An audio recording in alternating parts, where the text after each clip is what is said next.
Hey, what's up? My name is Tyson Brown and I want to welcome you to Tyson's Fitness Tips podcast.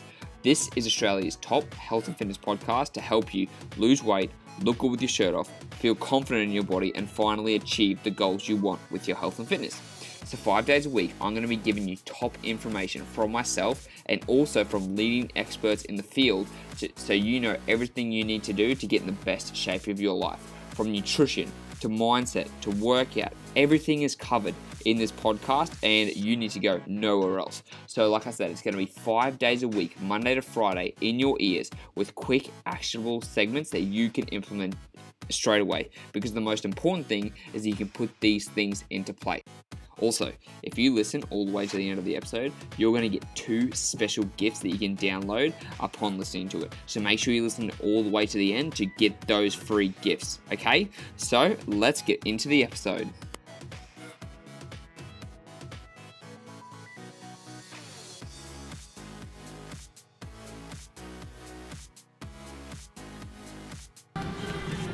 Good morning, welcome back to another episode of Tyson's Fitness Tips. Now today's question came from a follower on Instagram who asked, how long do I have to take to put in the work to actually get the results I want? Like, how long do I have to be dedicated for until I can finally look the way I want? And for him and his situation, there was a certain thing that I told him. I said, hey look, if you really want to lose that body fat, if you want to get down to 12%, if you want to look good with your shirt off, then it's going to take you 3 months of hard dedication. Like, you've got to dedicate that time. And that was a hard and fast rule for him. But it's always going to be different for every single person. I thought this is a really good topic because I want to share with you about like the best way to be able to approach this. So I want to give an example first of all. At the moment, I've got a photo shoot coming up, right? Now, my goal was to slowly lose some body fat over time and look good with my shirt off for this photo shoot that's going to be in 2 weeks. And at the moment, I'm pretty on point. I've had some slip-ups along the way, but I'm pretty close to being there. Like, I'm fucking lean, I look good with my shirt off, I have a six-pack, I just need to make it stand out more. But I was like, okay, how long is this gonna be able to take me? At the moment, I'm 77 kilos, I probably need to lose about 8 or 9 kilos, I need to get to about that 69 mark, 70 kilo mark to actually look good and lean and shredded. So I'm like, all right, what's that gonna take me? And then I thought about where I was at the moment, and basically I mapped out, I'm like, okay, if I'm gonna do the photo shoot in December, and I'm going to start this in August. I've got September, October, November, and the middle of December. So basically, I'm going to give myself 14 weeks of hard, consistent, strict dieting. And I was willing to make that commitment and just say, okay, this is what I'm going to do. I'm going to go for this amount of time and I'm just going to fucking go hard. Now, the problem was that it was too long for me. And what happened is I actually had to have a diet break at around the 11-week mark. And it's simply because it was very, very hard, it was restricting, and then there were a lot of things coming up. I went overseas, I had to go to some client lunches, I had a lot of other things come up, and like basically real life just came up, right? So for 10 weeks though, I was dedicated, I was on point, and I lost 16 pounds in 10 weeks.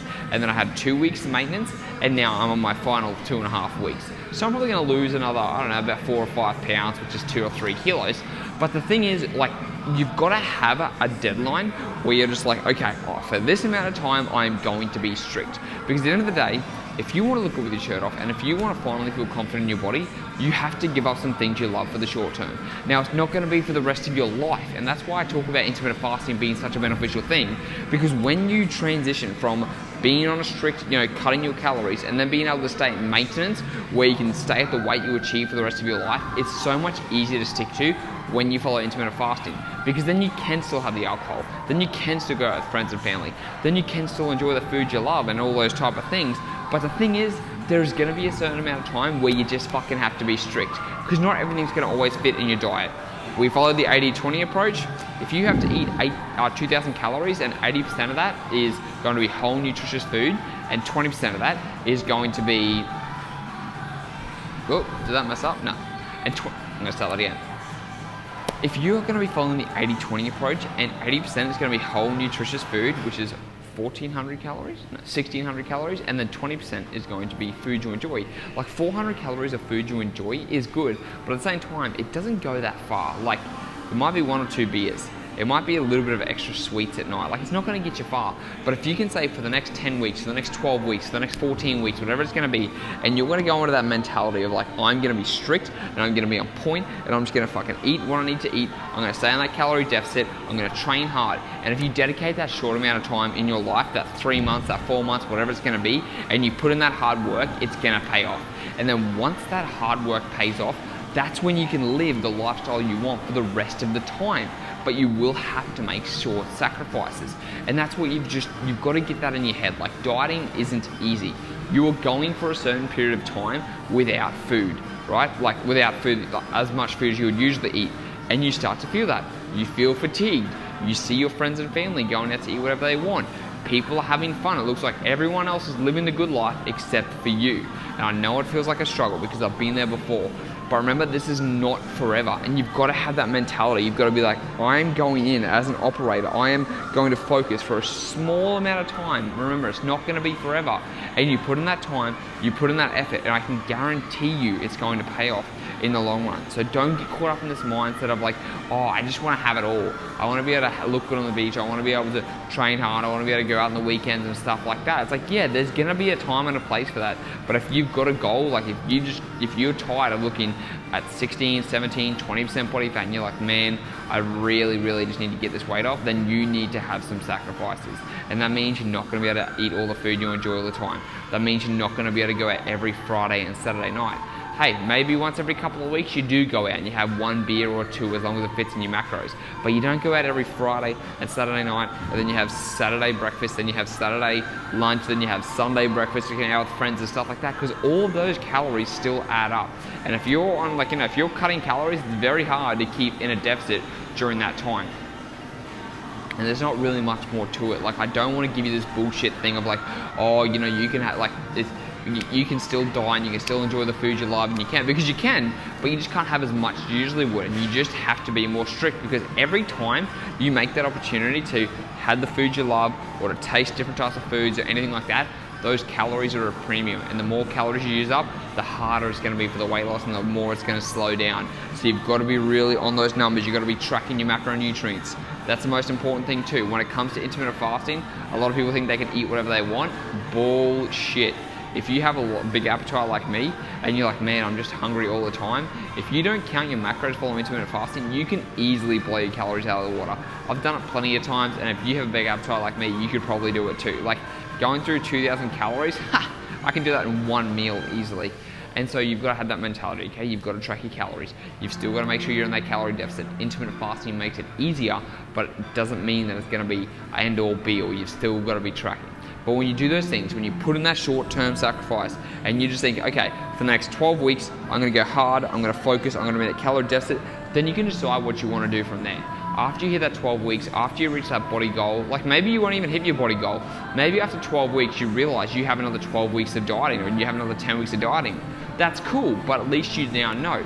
So what you should do is you should break it up into 8 to 12 week chunks, and then from there, you decide each time. So always have a break between 8 to 12 weeks, okay? So if you're 12 weeks in, let's say you start at 20% body fat, and you diet hard for 12 weeks. And then maybe you're only 14% body fat at the end of that. Like, you still got a fair bit of love handles, you're still carrying some weight. So what are you supposed to do in that situation? Well, from there, you've got to do a little bit more dieting. So you simply stay at maintenance, okay? You stay in maintenance for 2 weeks. Now, after maintenance, you can then decide to go back into a dieting phase. At the maintenance, you go back to eating normal amount of calories. So if you were supposed to be eating 2,000 calories to lose weight, you can now go back to 2,200 calories or 2,300 calories for 2 weeks. Your weight's going to jump a little bit just because of water weight, because you're eating more carbohydrates and foods in general.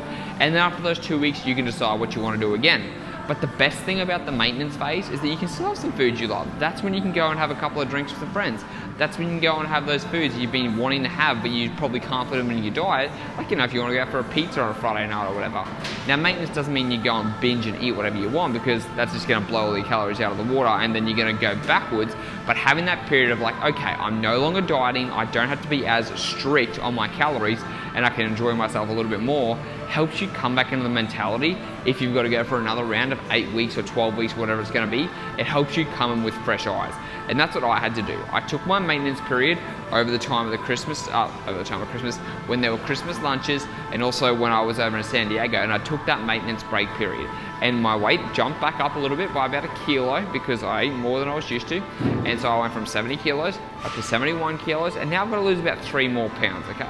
2 more kilos, 4 more pounds, 5 more pounds. Sorry, I get confused with the numbers. But basically, so for the next 2 weeks, 2 or 3 weeks, I'm gonna be real strict. Like, I'm severely cutting calories more than you should. But because this is for a photo shoot, I'm just gotta do it, right? I'm pretty lean, but I wanna get there really good. So you just gotta think about, have that mentality. How long am I gonna have to put in the effort? Is it gonna be 8 weeks, 8 to 12 weeks? Then you stop, you reflect, you have a maintenance, you think about, what do I want to go and do next? Do I have to cut a little bit more? Can I be happy at this weight for a little bit longer? Because maybe the holiday season is coming up and it's going to be very hard to diet, well, even though we're in the new year. But like, if you're like, okay, you know what, like it's going to be a hectic time at work or whatever it is, so you stay in maintenance for maybe a month or whatever it is, and then you go back into your next cutting phase. And then from there, when you finally hit that weight, that's when you keep maintenance, and that's when you can still have the normal lifestyle, have the food you love, go out with your friends, and finally keep the body you achieve, okay? So you do have to make short-term sacrifices, but I guarantee you it's so worth it. So that's the video, that's the question. I hope it helped answer it. By the way, don't forget, I've got a free guide you can download, which is 20 high-protein recipes that you can click down below and get your link, and I'll speak to you tomorrow. Hey, thanks for listening to the podcast. I really appreciate it. So now you've listened all the way to the end. That means you get some free goodies. So what you can do is you've got 2 different options, or you can take them both. I've got an intermittent fasting cheat sheet and a high protein 20 recipe meal guide designed specifically for you in your situation. These meal plans and this intermittent fasting guide is designed to help you burn stubborn belly fat and get in the best shape of your life. So all you have to do is go to the show notes, click on the download link, and they'll get sent straight to your email address. It's as simple as that. They're completely free. They're going to help you transform your body. So go to the show notes now and download your free guides, and I'll speak to you in the next episode.